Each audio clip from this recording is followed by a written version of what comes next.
وسيجزي الله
Assalamualaikum warahmatullahi wabarakatuh. Waalaikumsalam warahmatullahi wabarakatuh.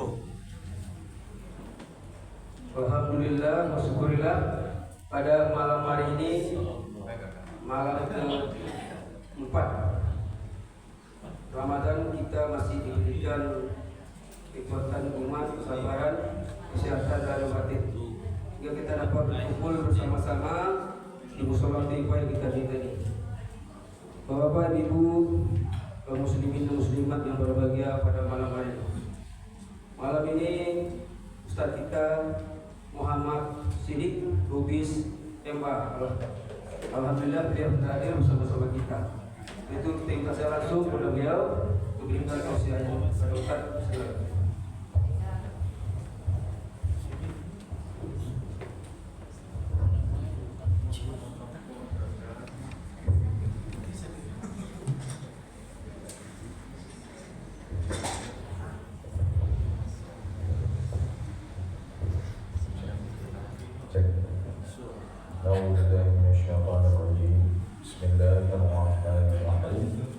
Assalamualaikum warahmatullahi wabarakatuh. Waalaikumsalam warahmatullahi wabarakatuh.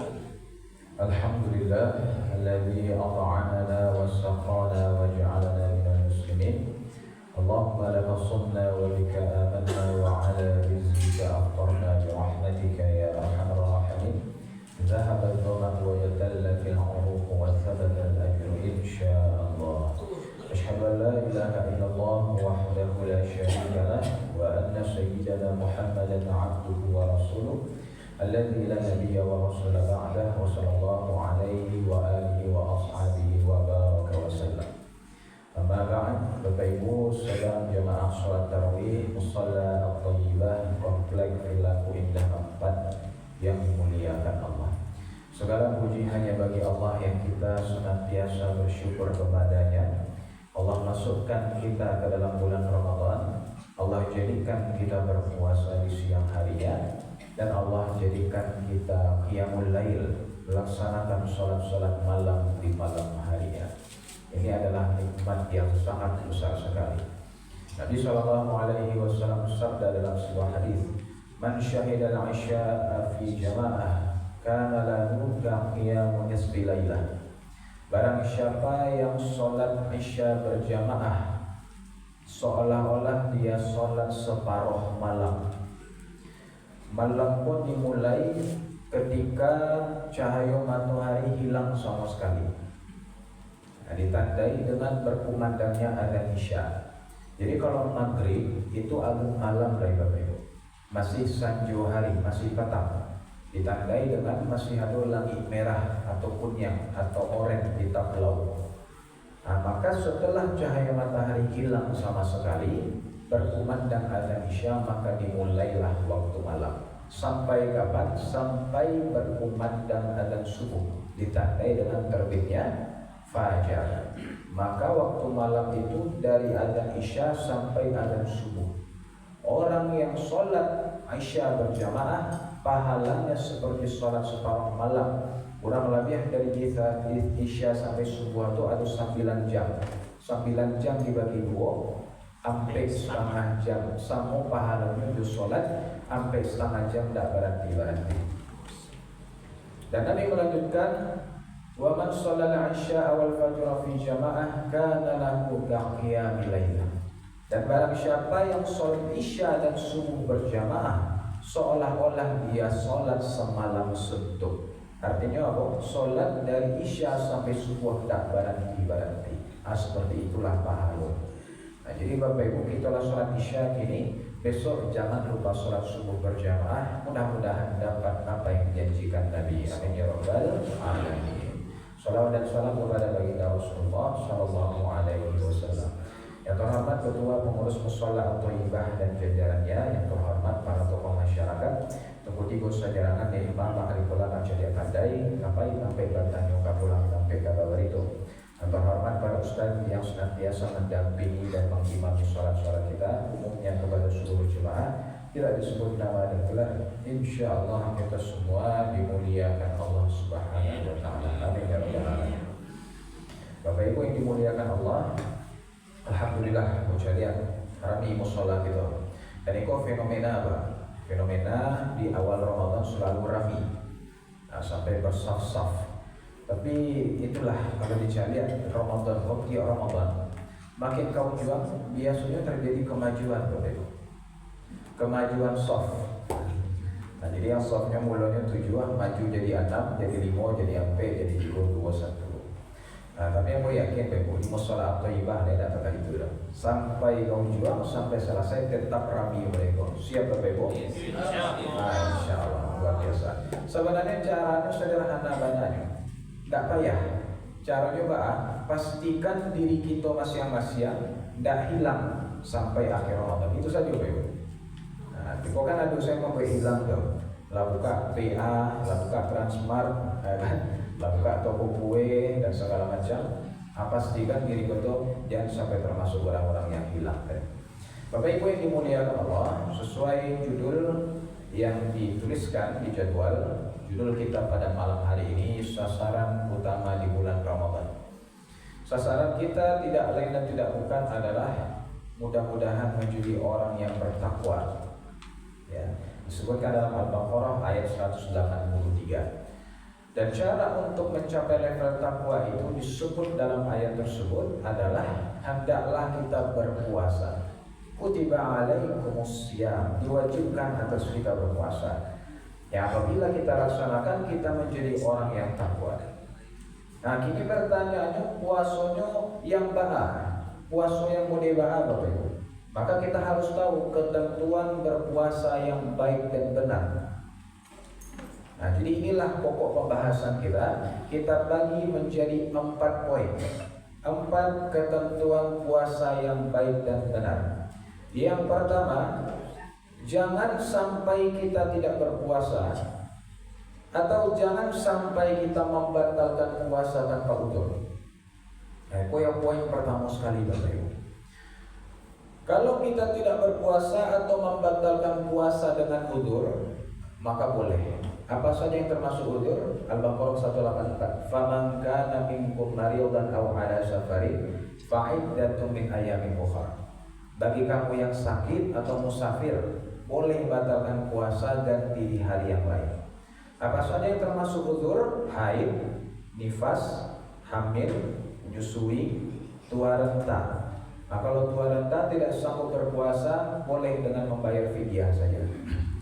Maka membatalkan puasa dengan udzur hukumnya boleh, tidak berdosa, asal diganti di hari yang lain. Kalau tidak diganti itu baru sunnah baik.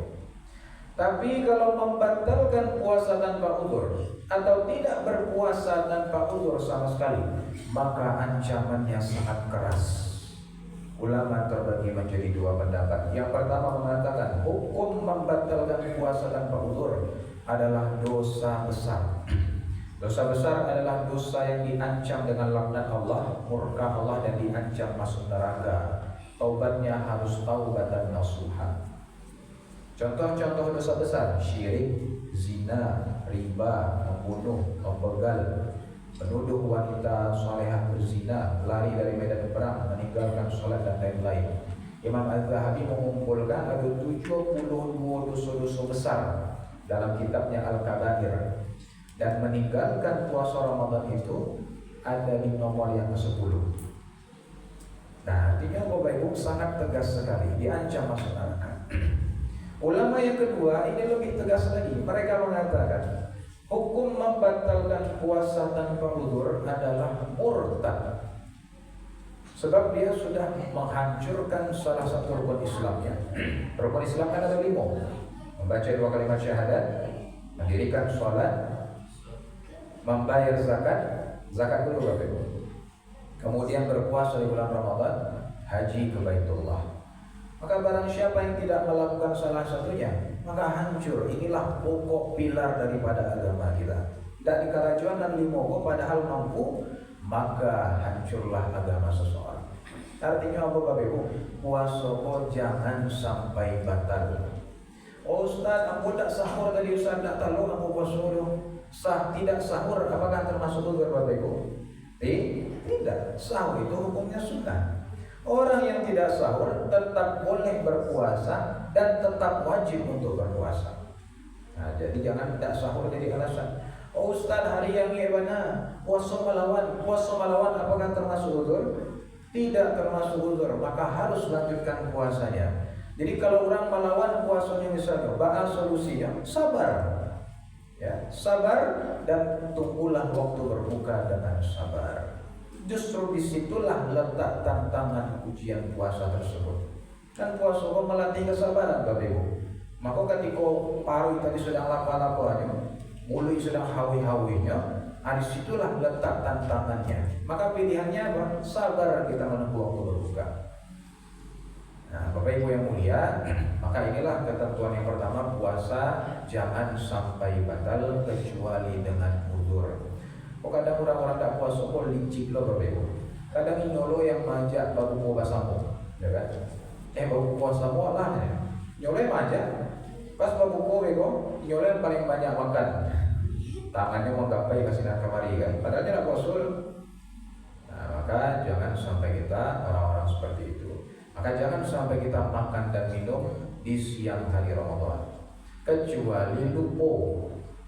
Kalau lupa batal tak puasa Ibu. Aku dulu waktu ketek punya kawan masih SD. Jadi kawanan aku surang Islam, surang non Islam. Jadi setelah bermain-main berdua hawi, baik kakadai bali minum. Mereka berdua pun minum. Tak takana sedang puasa. Akhirnya takana salah satu di antara mereka yang non-Islam pula. Jadi takana kan, kamu kan puasa, kok minum? Akhirnya cek orang bawa, iya nak. Tapi tak buang setelah nyelanjutkan minum dia. Kira-kira batal tak puasa? Batal. Yang pertama tadi masih rahmat Allah. Nah tapi lah takananya nyelanjutkan tapi mubazir kan. Nah maka batal puasanya. Walaupun setetes air saja itu sudah cukup untuk membatalkan puasa. Bapak Ibu yang mulia, maka inilah yang pertama, yakni puasa jangan sampai batal. Ketentuan yang kedua, dalam hadis riwayat Imam Bukhari dan Muslim, Nabi Shallallahu Alaihi Wasallam bersabda, "Man shoma Ramadhana imanan wa ihtisaban, ghufira lahu ma taqaddama min dhanbi." Barang siapa yang berpuasa dengan iman dan ihtisab, Allah ampuni dosa-dosanya yang sudah lalu. Maka ketentuan yang kedua adalah hendaklah kita berpuasa bermodalkan dua, dengan iman dan ihtisab. Hanya dua ini saja syaratnya, maka puasa kita diterima Allah, mendapatkan pahala yang besar, bahkan menghapuskan dosa-dosa kita. Apa dua itu? Yang pertama iman. Apa maksudnya berpuasa dengan iman? Meyakini bahwa puasa ini adalah perintah Allah. Jadi kalau ada orang bertanya, "Bapak kok puasa?" Jangan jawab karena disuruh laki, karena disuruh orang rumah, atau karena disuruh orang baik. Ya, bukan itu jawabannya, tapi karena ini perintah Allah. Nah, jadi jangan sampai di situ ada yang puasa tapi tidak tahu dasarnya, Bapak Ibu. Puasa orang puasa awal gitu kan. Kita berpuasa karena Allah memerintahkan. Satu dari 5 rukun Islam kita. Dan yang kedua, hendaklah berpuasa itu hanya karena Allah saja, jangan karena yang lain. Ya, jangan karena manusia. Maka ini maksudnya berpuasa dengan iman. Yang kedua, syaratnya adalah berpuasa dengan ihtisab. Apa maksud ihtisab? Artinya ihtisab itu penuh perhitungan. Apa maksudnya? Hati-hati, teliti, penuh dengan pengawasan dalam berpuasa. Bagaimana caranya? Menjaga seluruh anggota badan dari hal-hal yang bisa merusak ibadah puasa. Nah, jadi orang yang ihtisab itu hati-hati Bapak Ibu, mantunya jago. Ya misal HP, ya kan? Langsung ingat kuliko, kalau mau buka HP kok, kuliko tak cari apa nanya tidak. Memang yang dibuka yang elo-elo saja Bapak Ibu, artikel, jurnal, blog. Tapi iklan pun adanya kan. Masuk saya iklan yang indah-indah. Ya kan? Iklan yang membuka aurat, pemutih, penghalus, pembesar, macam-macam lah iklan-iklan terkait itu yang menampakkan aurat. Maka takutnya tajali bego yang tutup yang bego. Orang yang berpuasa dan ihtisab, aku bego kalau serupuk jusianu pasti mampak ujian orang bego, mengejek orang saya. Maka nyobo tak nyotamu isi bulan tadi, atau kalau pun berserobok nyobahas hal-hal yang bukan berbuat dosa. Maka begitu, dijaganya matanya, mulutnya, tangannya, kakinya, semua anggota tubuhnya dia jaga dengan sebaik-baiknya. Maka inilah maksudnya berpuasa dengan ihtisab, serius dalam berpuasa. Bapak Ibu yang mulia, maka inilah ketentuan puasa yang kedua, lakukanlah dengan iman dan ihtisab. Yang ketiga, mengakhirkan sahur dan menyegerakan berbuka. Sahur itu adalah sunnah Nabi. Kata Nabi dalam hadis, tasahharu fa inna fis sahuri barakah. Makan sahurlah kalian, sesungguhnya dalam makan sahur itu ada berkahnya. Apa saja manfaat yang kita dapat kalau makan sahur? Yang pertama, dapat pahala. Sebab sahur adalah sunnah Nabi. Melaksanakannya maka mendapatkan pahala. Yang kedua, lebih menguatkan badan. Logika saja Bapak Ibu, kalau kita sahur, kita membekali diri kita dengan makanan, maka insya Allah lebih kuat dalam berpuasa. Dan yang ketiga adalah untuk menyelisihi Yahudi dan Nasrani. Kata Nabi dalam hadis riwayat Imam Bukhari Muslim, perbedaan puasa kita dengan Yahudi dan Nasrani, kita makan sahur, mereka tidak. Jadi orang ahlul kitab, Yahudi dan Nasrani itu berpuasa juga Bapak Ibu, tapi mereka tanpa sahur. Maka kita membedakan diri dengan mereka dengan sahur tersebut. Tapi kalau ada kawan misalnya takalo, tak dia sahur, aja sahur ya aku Yahudi Nasrani aku maju. Kalau tak itu Bapak. Maka sahur ini sangat dianjurkan sekali. Jangan sampai tidak sahur. Walaupun tidak salero makan, minimal seteguk air. Pokoknya ada Bapak. Minimal sekeping roti, atau minimal buat teh. Pokoknya ada yang dimakan, maka dapat kita pahala, lebih kuat puasa kita, dan insya Allah lebih baik keutamaannya di sisi Allah. Pertanyaan yang akan ditanyakan kepada kami, Ustaz, bila akhir waktu sahur? Kapan Bapak Ibu?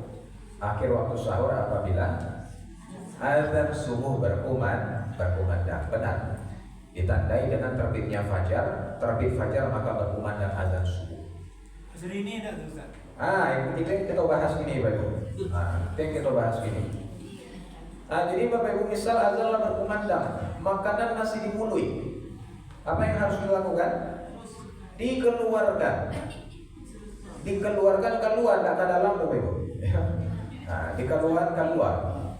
Jadi keluar tapi ke dalam kan? Itu masuk dalam ini. Karena ketika azan berkumandang berarti fajar sudah menyingsing. Dimulai waktu berpuasa, maka apapun yang ada di mulut langsung keluarkan, bersihkan kumur-kumur. Berarti darah sakit gitu Bapak Ibu. Mungkin masih rasa sakit kok maghrib bego kan yang dikeluar tadi dimakan balik gitu. Itu batas akhir berpuasa, batas akhir sahur. Tapi Ustaz, ada yang nanya, batas akhir sahur itu ketika imsak, ketika berkumandang sirene. Bab penjelasannya Bapak Ibu, jadi itu dasarnya dari hadis. Dari Zaid bin Thabit, beliau meriwayatkan, kami pernah makan sahur bersama Nabi dan sholat subuh bersama beliau. Kemudian ditanyakan kepadanya, berapa lamakah jarak antara sahur Nabi dengan azan subuh? Maka Zaid menjawab, kira-kira 50 ayat. Surah Al-Muluk 30 ayat itu salembar.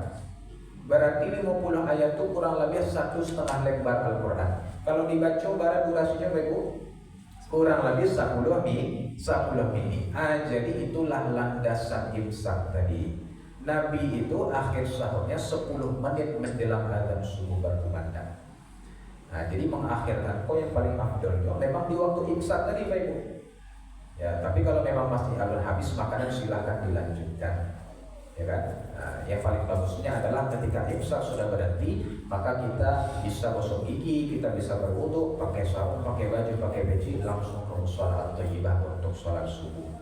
Nah, jadi mengakhirkan sahur itu bukan di akhir mana Ibu alimu mini kazan baru makan gitu. Dan ya, tapi diberi jeda 10 menit. Ini yang paling bagusnya. Tetapi batas akhirnya itu memang ketika azan subuh berkumandang. Yang kedua, menyegerakan berbuka. Nah, kata Nabi dalam sebuah hadis qudsi, Allah Subhanahu wa taala berfirman, "Ahabbu ibadi ilayya a'jaluhum fitrah." Hambaku yang paling aku cintai, kata Allah, adalah yang menyegerakan berbuka. Dan Nabi juga bersabda dalam hadis yang lain, umatku senantiasa dalam kebaikan apabila mereka menyegerakan berbuka. Nah, jadi berbuka aku memang serancang disegerakan, Bapak Ibu. Pada pesta balon sirene berkumandang, ya kan? Itu awaklah duduk sambil di meja makan, ya kan? Lah mandi, lah pola, lah rapi sambil duduk bersama-sama. Nanti gak mandi sirene saya. Nah, tapi pastikan mana sirene itu dulu, Bapak Ibu, ya kan? Jangan nunggu sirene kan? Berbunyi. Samponya sirene dari Mas Haji. Kiranya pemadam kebakaran bisa bala. Ada orang kebakaran kira ya. Nah, maka dipastikan dulu kok cari aja 6 tibo pas baru kita berbuka. Ano nama suara aku Ustaz? Pas sore ya Pak. Iya. Nah, itu ada Pak Ibu. Dulu orang yang menyegerakan baku dia itu begitu kan.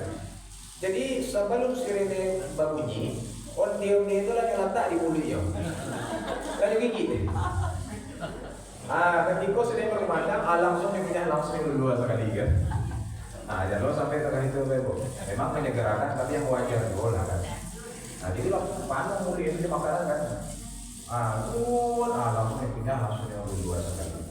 Maka yang wajar-wajar saja. Bapak Ibu yang mulia, maka inilah yang ketiga, segerakan berbuka dan akhirkan sahur. Kemudian yang keempat, yang terakhir, ketentuan puasa yang baik dan benar itu, jadikanlah diri kita produktif ketika berpuasa.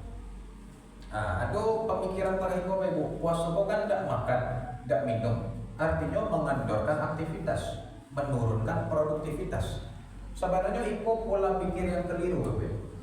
Pola pikir yang benarnya adalah Allah tidak suruh kita makan dan minum, cukup banyak-banyak saja beribadah. Tidak usah bikin makan dan minum, lebih banyak-banyak saja beribadah. Itu pola pikir yang benar sebenarnya. Karena memang hari-hari kita kok habis di urusan paru saja. Pagi yang demikian aku yang gak dimakan ya. Siang memikir itu juga aku yang gak dimakan ya. Malam itu juga. Ibu-ibu payah masak agak sejam. Itu memasak barang lampunya sejam paling capek kan. Lalu jam tuh. Jadi makanan kok mati hanya 10 menitnya. Jadi waktu itu habis untuk urusan paru saja. Maka di bulan puasa tidak usah pikirkan makanan minum, banyak-banyak saja beribadah. Inilah pola pikir yang benar. Maka jadikan diri kita produktif ketika di bulan Ramadan. Ya. Kan banyak yang menyebut Ibu, Ramadan itu bulan lalu gitu kan. Bahkan lalu di bulan Ramadan adalah ibadah. Entah dari mana asal-muasalnya itu. Nah, maka Bapak Ibu, hendaklah kita produktif ketika di bulan Ramadan ini. Ya, kita aktifkan diri kita dengan hal-hal yang bermanfaat, terutama ibadah-ibadah, baca Quran kita, zikir kita, ya kan, serta melakukan hal-hal yang baik. Justru kita sedikitkan tidur malam sajalah lalu, siangnya kita produktif. Tapi jangan pula sampai menyiksa diri Bapak Ibu. Tentu dia agak-agak pula. Kok kecianku produktif kan, gali semua di bulan Ramadan gitu. Atau coba bangun rumah. Kalau memang karajonya udah lalu. Tapi kalau mau buat karajo, tidak. Maka dia agak-agak juga supaya puasa kita tidak melawan. Bapak Ibu yang mulia, maka orang yang berpuasa dengan baik dan benar ini, kata Nabi dalam hadis riwayat Imam Muslim, lis-shaimi farhatan. Bagi orang yang berpuasa dapat 2 kebahagiaan. Yang pertama, farhatun 'inda fitri, kebahagiaan ketika berbuka. Yang kedua, farhatun 'inda liqa'i rabbih, kebahagiaan ketika bertemu dengan Tuhannya. Dan bagi mereka akan disediakan surga khusus bagi orang yang rajin berpuasa, namanya adalah surga Ar-Rayyan. Semoga Allah berikan puasa kita mendapatkan semua itu. Amin ya rabbal alamin. Aku qouli hadza wa sallallahu alaihi wa sallam wa sallallahu ala nabiyyina Muhammadin wa ala alihi wa ashabihi ajma'in walhamdulillahi rabbil alamin. Subhanaka Allahumma bihamdika asyhadu an la ilaha illa anta astaghfiruka wa atubu ilaik. Itu sekitar yang bisa saya sampaikan Bapak Ibu, kurang lebih 23 menit. Mudah-mudahan ada manfaatnya. Terima kasih, banyak maaf. Wassalamualaikum warahmatullahi wabarakatuh. Waalaikumsalam warahmatullahi wabarakatuh. Ada apa? Soalnya itu belum apa.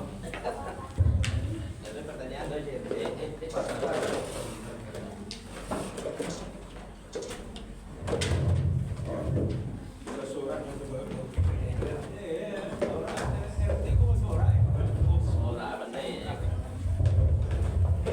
Bapak Ibu, demikian kajian malam kita bersama Ustadz Muhammad Siddiq Lubis MAG. Dan besok pagi Ustadz kita Khairul Salam SA MA dari Polda Subang. Nah, itu mari kita sama-sama dengan judul kisah Nabi Nuh. Nah, bagaimana kisah Nabi Nuh besok mari kita saksikan sama-sama. Dan malamnya Ustadz Akrizal dan malamnya Dr. Ades Akrizal. Demikian atas perhatiannya. Lebih kurangnya mohon maaf. Assalamualaikum warahmatullahi wabarakatuh. Waalaikumsalam warahmatullahi wabarakatuh.